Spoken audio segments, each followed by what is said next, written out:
When I began to see Israel through God's eyes, the Bible started to make a whole lot more sense. And I believe it's time for the church to join the Father's heart and really love what He loves.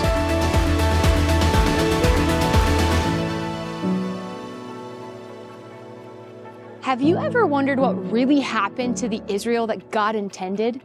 In Lesson 4, we'll address a common belief called replacement theology that has deeply affected how the church sees Israel. Some say that Israel is no longer in covenant with God due to unbelief or disobedience. Others think that Israel has been replaced by the church, and that the church is now the new Israel. But are these things true? Sadly, these misconceptions have caused a lot of division and confusion in the church for generations. But the Bible is clear. God has not abandoned Israel. They still have an integral role in His redemptive plan for the world. And yes, this includes you. Today, we'll join Michael as he unpacks how these ideas have impacted the church and how we know God's covenant with Israel still stands and why that matters to us. We'll also hear from Dr. Gerald McDermott, an Anglican priest and former proponent of replacement theology, until one day when all of that changed. Stay tuned.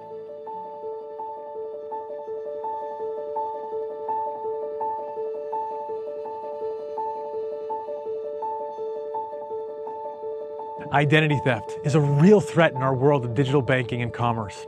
The United States Federal Trade Commission reported nearly 1 million new cases a year, with consumers losing over $10 billion to fraud. Probably most of us have experienced fraudulent activity on our credit cards. It's frustrating and inconvenient for sure, but identity theft violates that even deeper. Victims say it can take years for them to clear their names and to recover the integrity of their true identity.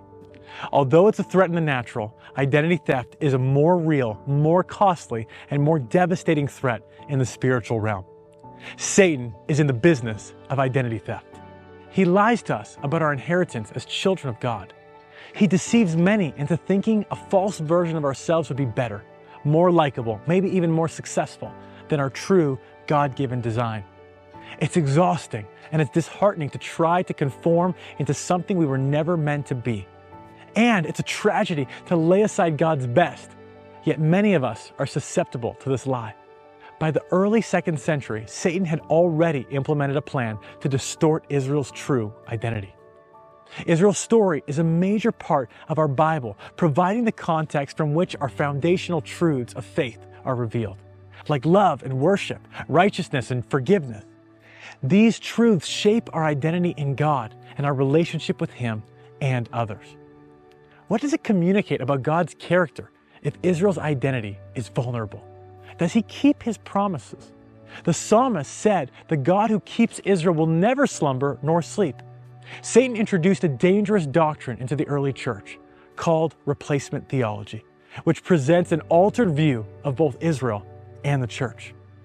Replacement theology is the belief that because of Israel's sin, God has withdrawn their unique role, and He's no longer using the Jewish people as a people in His redemptive purposes today. The promises that were once given to Israel in the Old Testament now find their fulfillment through the church.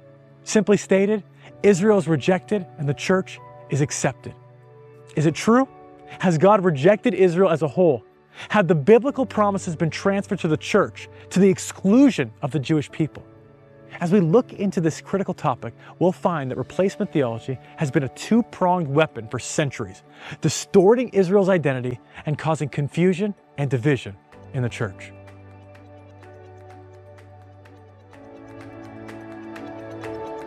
After God brought Israel out of Egypt and through the Red Sea, the nation sang a song of thanksgiving. The lyrics recorded in Exodus 15 quote Israel's enemy, an overconfident Pharaoh saying, "I will pursue, I will overtake, I will divide the spoil." Pharaoh was certainly Israel's enemy, but the ultimate enemy was Satan. These "I will" declarations are really his strategy, and that message is repeated all throughout the Bible. Satan's method is to pursue, overtake, and to divide. Jesus said that a house divided against itself cannot stand. So Satan's aim, his goal, is division. We don't have to look hard to find the evidence. We've all experienced the pain of division, and maybe you're in it right now. Jesus lays a path to unity while Satan seeks to divide. Let's think about the church for a second, comprised of Jewish and Gentile believers. The Apostle Paul called the church the one new man, the body of Messiah, God's household. We're one building being fitted together, one family. This body is the hope of the world as ambassadors, as messengers of the gospel of Jesus. So it's no surprise that Satan hates the church and wants to divide it. The first threat of division came as the gospel spread into the Roman Empire and Gentiles started coming to faith. Jewish church leaders debated whether the Gentile believers needed to take on a Jewish lifestyle. This caused great discussion and disagreement among the leaders in Jerusalem. In Acts chapter 15, James, the leader of the early church in Jerusalem, wisely put a stop to this identity threat and removed any requirement put upon Gentile believers to conform to a Jewish identity. But within 100 years, the tables completely turned. Eventually, the Gentile believers outnumbered their Jewish brothers and required their conformity. Satan had injected into the body of Messiah this doctrine of replacement theology, that like an autoimmune disease would cause the body of Messiah to turn on itself, to attack itself. By distorting Israel's identity, Satan could divide the church. By the early 2nd century, the Romans had destroyed Jerusalem and the temple and had banished all Jews from the region.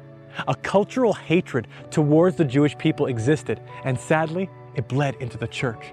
With no Jewish presence in the Jerusalem region, church leaders, then predominantly Gentile, witnessed the Jewish suffering and concluded that God had rightfully rejected national Israel. And if God had rejected Israel, then the church could do the same. They believed the lie. With that identity theft, new terms came into play.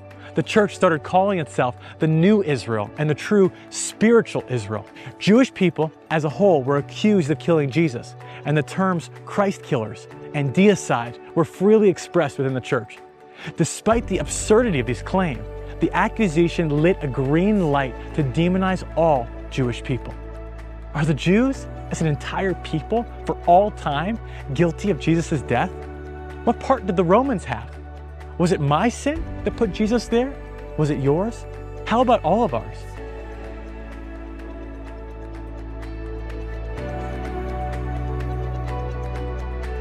Jesus said in John chapter 10, verse 18, "No one has taken my life away from me, but I lay it down of my own accord." In time, the Jewish believers were forced from leadership roles in the church and required to renounce their Jewish heritage as if it was a sin. They were made to take on a Gentile lifestyle or suffer the consequences.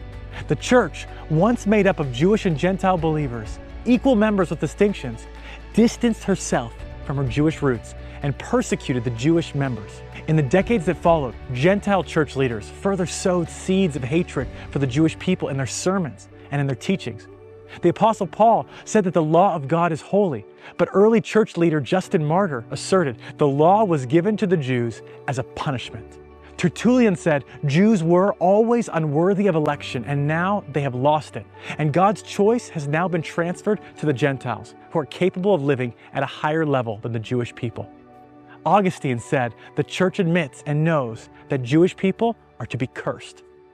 John Chrysostom called the synagogue worse than a brothel and a den of demons. He said, "I hate the synagogue. I hate the Jews." This may be hard to hear, but it's been said that the very pages of church history that the church has torn out and hopes to forget are the pages that the Jewish people have memorized. Dr. Michael Brown said, "It's not the persecuted church that have persecuted the Jews, but the prosperous church that has hounded them. It's not the humble, broken church that has robbed God's promises from the Jews, but the arrogant, self-sufficient church that has stolen from them. The church in its grandeur, the church in its might, has not grieved over the ruin of Joseph." In the early centuries, church leaders like Origen and Augustine introduced the allegorical method of biblical interpretation, which emphasized the spirit at the meaning of the text. The church took this to an extreme and effectively set aside literal understanding. Israel, Zion, Jerusalem, they were all interpreted as the church. The land of Israel was spiritualized to mean spiritual territory for the believer, and so on and so forth. To be sure, the entire Bible applies to all of us, and all the principles and truths can be spiritually applied in every generation. But it cannot also mean that the truths are no longer literally true for Israel. Both extremes are inaccurate. The Old Testament can't only be for Israel, and it can't only be about the church. It's both literally true and spiritually applicable. Just as Israel has been partially blinded from seeing her Jewish Messiah, much of the church has been blinded to God's enduring plan for Israel. Replacement theology has resulted in tragic implications. It maligns God's faithfulness to keep His covenant promises. It undermines God's desire for a unified family with distinct roles. It's led to indifference and minimal concern and prayer for the salvation of the Jewish people. And it's led to horrific anti-Semitism within the church. Anti-Semitism took root within the body of Messiah. The church turned on itself, rejecting its Jewish brothers and sisters, and spiraled into the Dark Ages, as anti-Semitism within the church laid the tracks to appalling violence, including the Holocaust. But Satan won't have the final say.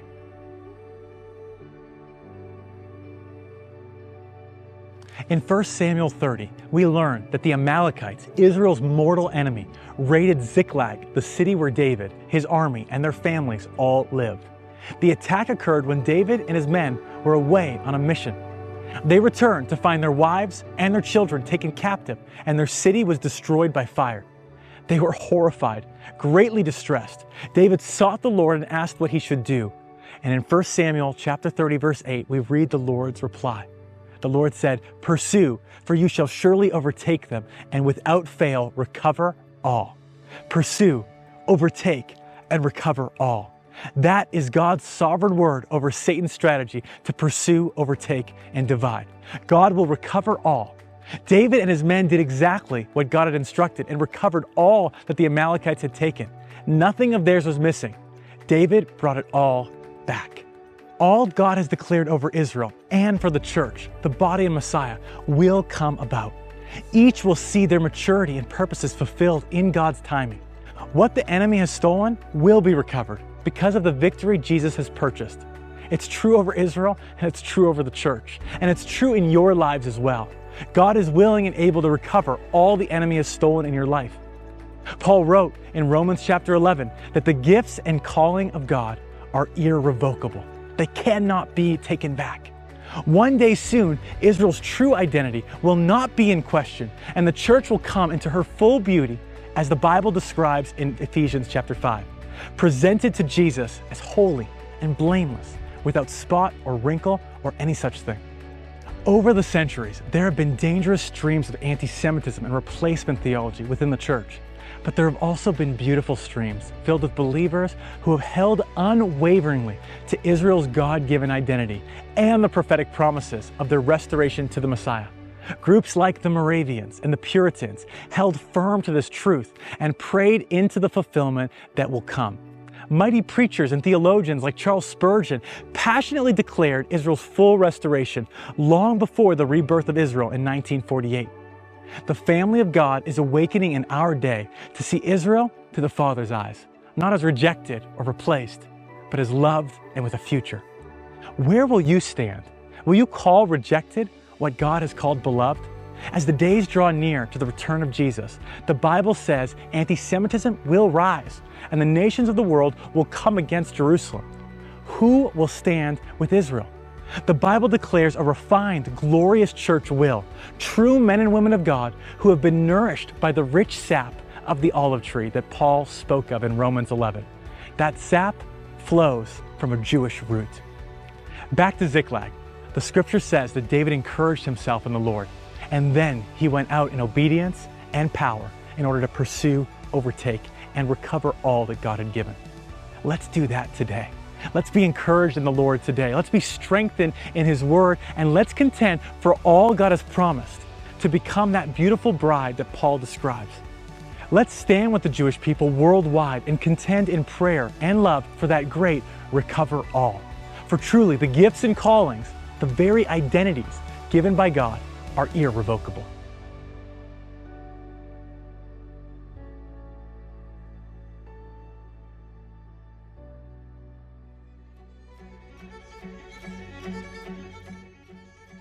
You know, they say that when you go to Israel, the New Testament goes from black and white to color. And I'd say my whole understanding of Jesus and of the gospel changed dramatically. went from black and white to color, you might say. Well, I've been an academic for about 40 years in the academic world. And so I would teach my students that the Jewish people today have no connection to the Jewish people of the Bible, that the Holy Land is no longer the Holy Land. It's essentially just a secular place, that God's covenant that he made with Abraham and his sons and all of his Jewish descendants is essentially transferred to the Christian church. So the Christian church is the new Israel.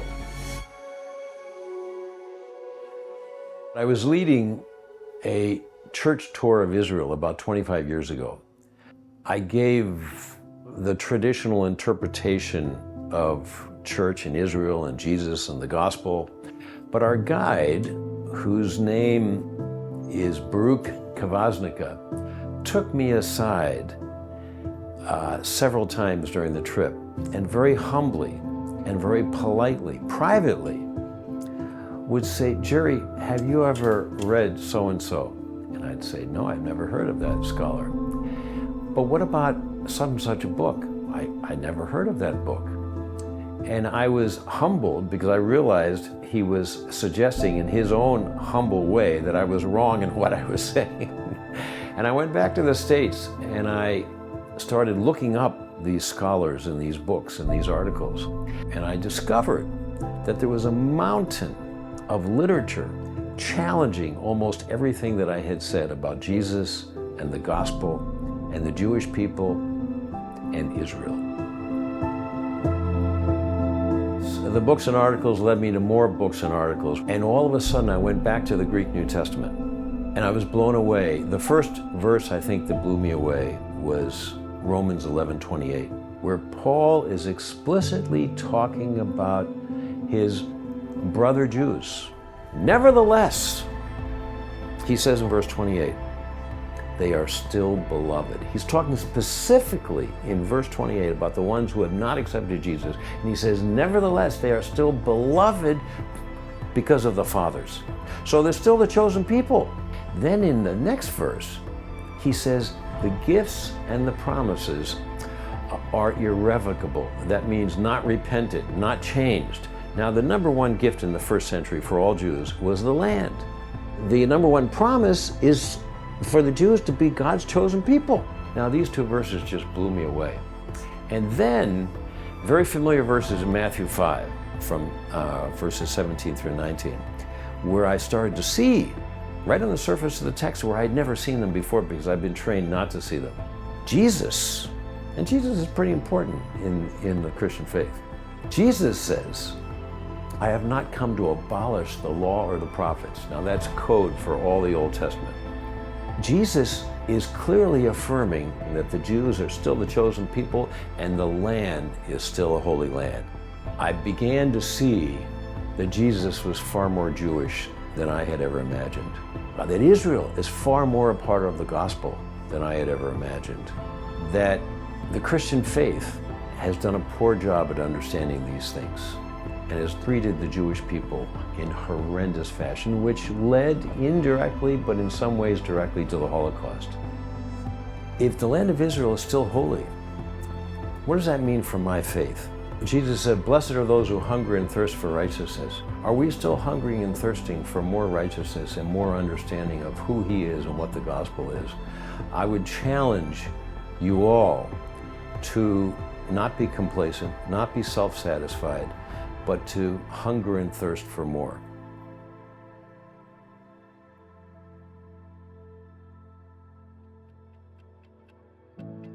We've seen how replacement theology has been a tool in Satan's hand to stir confusion and division. Yet we know God keeps His promises, and He has not rejected Israel. Gentile believers are grafted into God's family alongside Israel, but never in place of them. We're all a part of God's plan of redemption. Thank you for joining us for Israel U. See you next time as we discuss why it's difficult for the Jewish people to see Jesus.